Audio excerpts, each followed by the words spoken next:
Oke, teman-teman, ini suaranya muncul ya.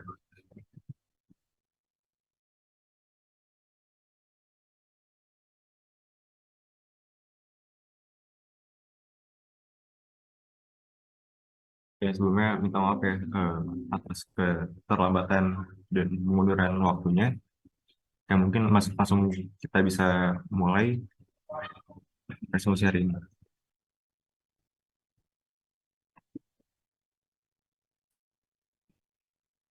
Dimulai dari eh, penjelasan dari polimer sendiri.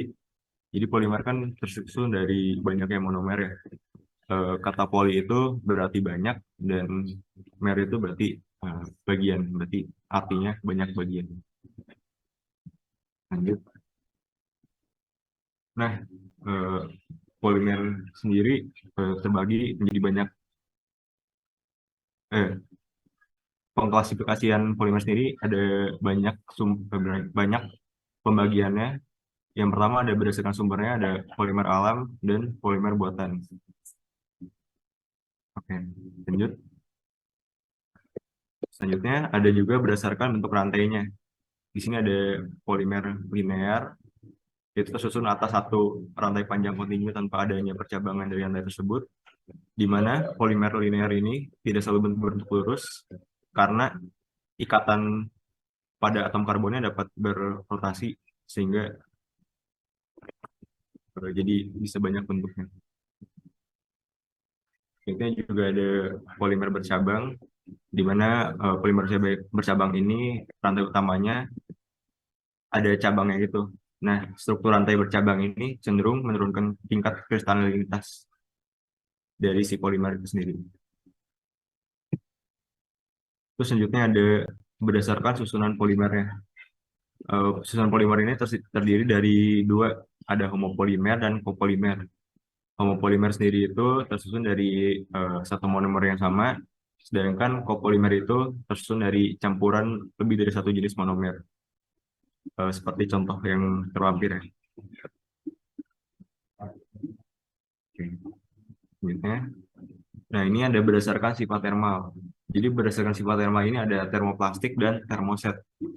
Nah, jadi termoplastik itu dia eh, dianalogikannya seperti plastik yang semakin tinggi eh, temperaturnya, dia tuh dapat melunak dan mengeras ketika temperatur normal.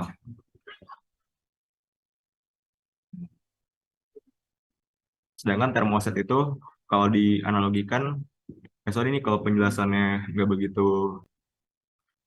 bagus, mungkin kita ke analogi aja. Termoset itu contohnya kayak telur. Nah, jadi semakin tinggi itu dia semakin mengeras dan tidak bisa balik ke bentuk semula. Oke, selanjutnya sifat thermal itu eh, ada banyak faktor yang mempengaruhi ya. Ini nanti mungkin berhubungan sama soal yang bakal kita bahas. Faktor yang mempengaruhi sifat eh, thermal itu atau TG ya. Oh, oke, kita bagi jadi dulu. Jadi ada TG, ada TM. TG itu eh, temperatur blast, sedangkan TM itu temperatur melt atau titik leleh. Nah, jadi faktor yang mempengaruhinya itu ada kekakuan rantai. eh, Mungkin ini nggak ada contohnya, ada di PPT. Bahannya nanti di bagian. Terus juga ada interaksi molekuler, ada BM, tingkat percabangan, polaritas, derajat ikat silang, rantai samping, dan pengaruh plasticizer. Oke, mungkin nanti kita bakal jelasin lebih lanjut ya di soal. Nah, hubungan MW atau molecular weight, TG, dan TM itu apa sih? Nah, bisa lihat dari sini, dari kurvanya ya, ada suhu sama berat molekul. Nah, TG itu bisa dilihat sendiri lebih rendah daripada TM. Nah, ini berarti kita berdasar satu dulu. TG itu kan transisi dari keadaan kaca atau keras ke keadaan lemas ke sini. Nah, sedangkan TM itu adalah titik lebur atau titik leleh. Nah, jadi eh, pas awal tuh, pas awal dipanasin, si polimer itu bakal ke suhu TG dulu. Nah, setelah dari suhu TG, selanjutnya ada ke titik leleh. Jadi sebenarnya ada rumusnya juga. TG itu sama dengan 0,5 sampai 0,8 dikali TM-nya. Itu beda-beda per polimer. Oke. Selanjutnya ini eh, berdasarkan taktisitasnya ya. Jadi ada isotaktik, sindetaktik, sama ataktik. Isotaktik itu dia hmm, sejajar ya, sejajar. Sedangkan sindiotaktik itu, oh sorry, sindiotaktik itu dia selang-seling dan ataktik itu nggak beraturan, random. Biasanya kalau ataktik itu dia nggak kurang kristal atau kurang keras. Nah ini selanjutnya ada eh, proses polimerisasi. Nah proses polimerisasi ini terbagi jadi dua, ada adisi dan kondensasi. Nah, adisi itu dia disebut juga dengan chain growth, sedangkan kondensasi itu disebut dengan step growth.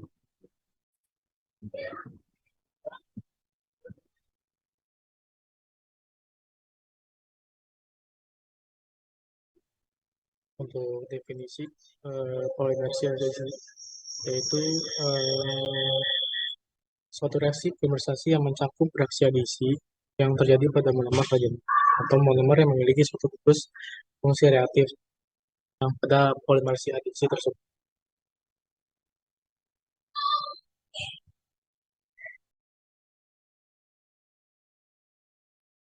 Di polimerisasi adisi itu jadi ada radikal bebas, jadi ada karbonion juga dan karba karbokation dan kompleks organometalik juga.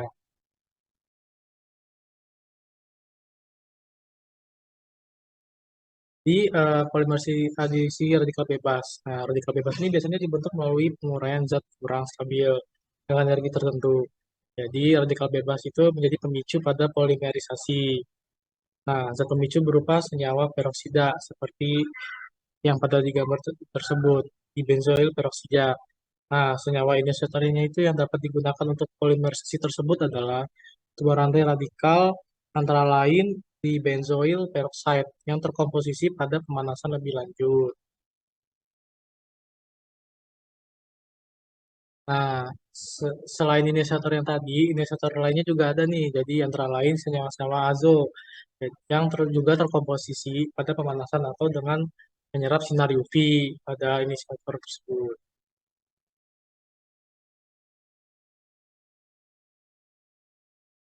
Nah, jadi ini adalah tahap-tahap radikal dari Klein growth.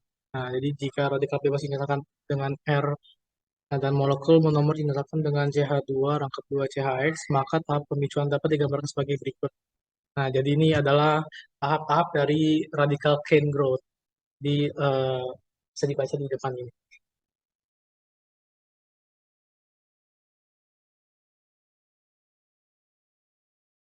Jadi ini untuk reaksi-reaksi dari inisiasi, propagasi, dan terminasi.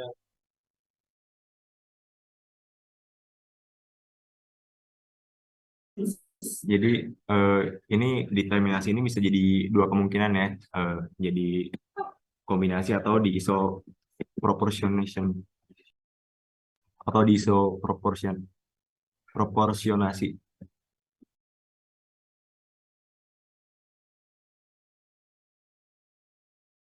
Nah ini contohnya ya, contoh tahap polimerisasi radikal pada etilen tersubstitusi atau ya. Nah ini tahap polimerisasi radikalnya itu pertama ada inisiasi.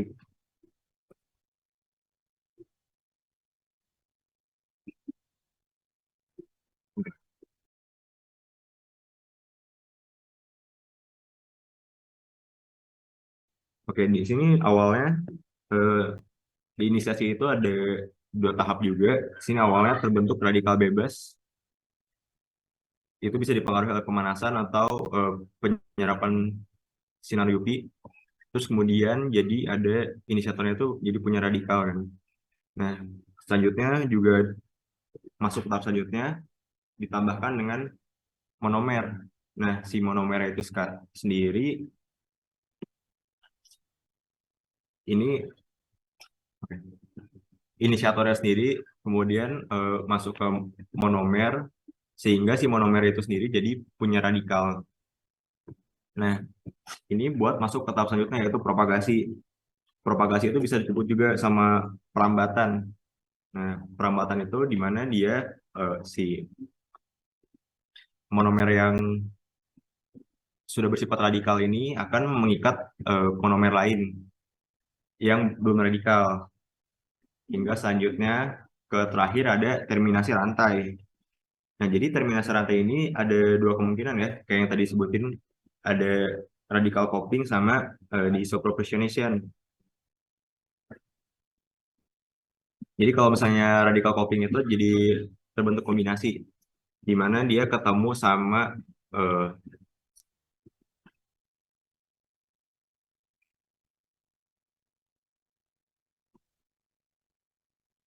sama yang radikal juga. Sedangkan di proportionation itu ketemu yang radikal juga, tapi dia bedanya di sini nih. Ini yang satu ada rangkap duanya, yang satu enggak. Jadi si radikalnya pindah ke salah satu monomer, sehingga salah satu monomer yang udah panjang tadi, udah hasil dari propagasi tadi, eh, jadi pindah radikalnya, malah bikin bentuk rangkap dua ini. Sedangkan yang satunya enggak. Ya mungkin lanjut ya.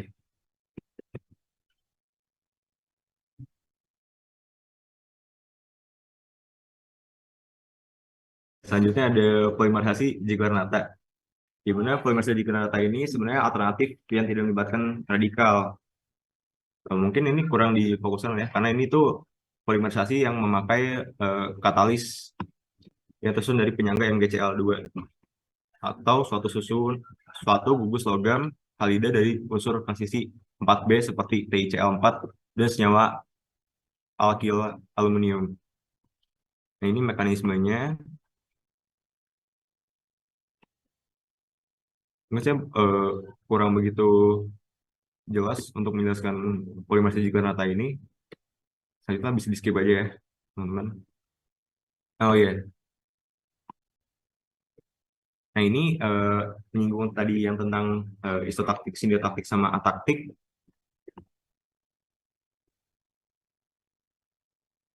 di mana konfigurasi dari polimer yang tadi itu polimer etilen tersubstitusi itu bisa membentuk isotaktik, sindiotaktik, sama ataktik. Di mana semakin tinggi teratur stereokimia yang terbentuk, semakin tinggi juga kristalinitasnya. Jadi namanya juga polimer, dia bisa membentuk banyak ya, karena rantainya panjang banget.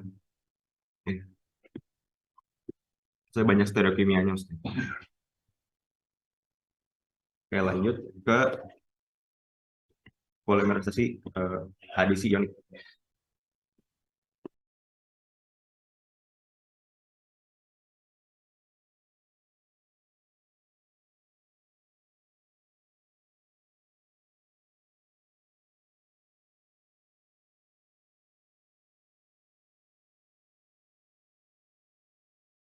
Oke, selanjutnya ionic chain growth itu terbagi menjadi dua ya. Ada polimerisasi anionik dan polimerisasi kationik.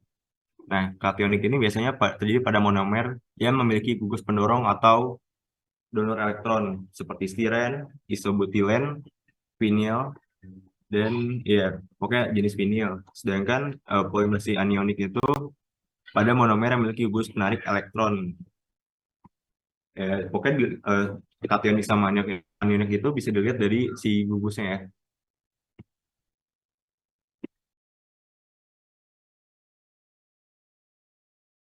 Oke, masuk ke polimerisasi anionik.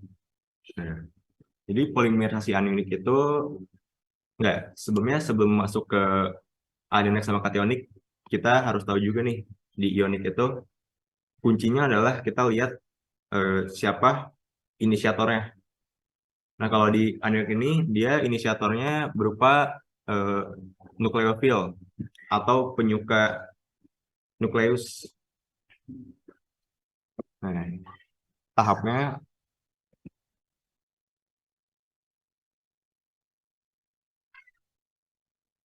seperti ini ya. Pokoknya intinya kalian ngelihat si eh, inisiatornya tuh kalau nggak ada LI biasanya ada LH.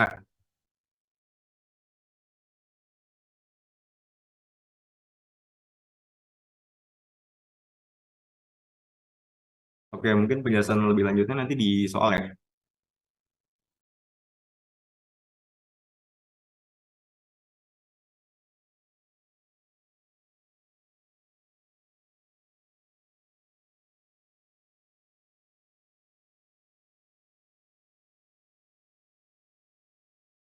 Nah, ini juga nanti kita bahas di soal juga. Lanjut ke polimerisasi pertumbuhan rantai kationik. Nah, di sini dia dilihat dari inisiatornya. Dia inisiatornya itu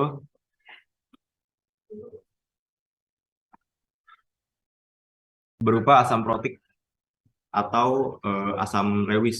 Nah, asam protik itu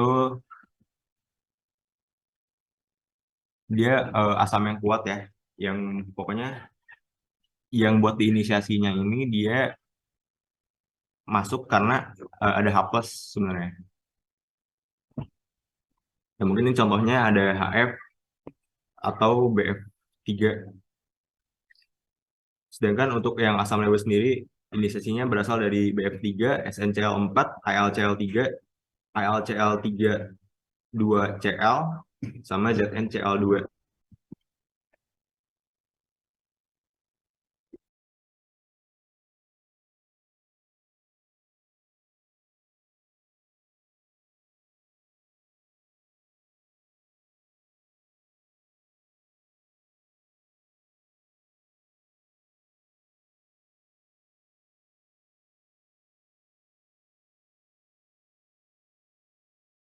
Nah, selanjutnya masuk ke polimerisasi kondensasi. Maaf sebelumnya kalau misalnya penjelasan tentang polimerisasi adisi ionik itu dia kurang jelas karena kita bakal lebih fokus ke pembahasan di awal aja ya. Ini ada polimerisasi kondensasi. Nah, sebenarnya kita mau jelasin juga apa yang bedain polimerisasi adisi sama polimerisasi kondensasi.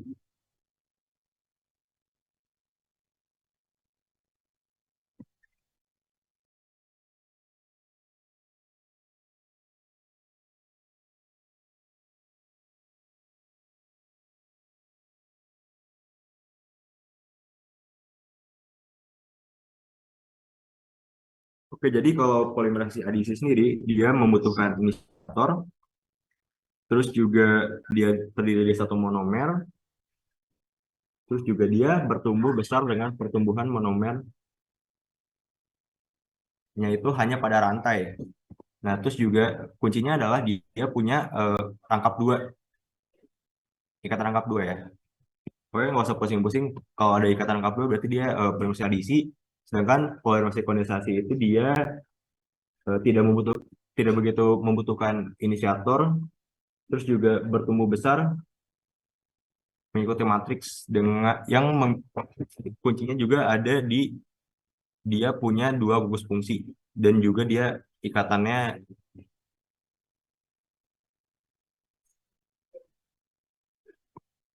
ini gugus fungsinya ya. Ah. Terus juga dia di reaksinya itu hasilnya melepaskan molekul kecil seperti H2O dan HCl.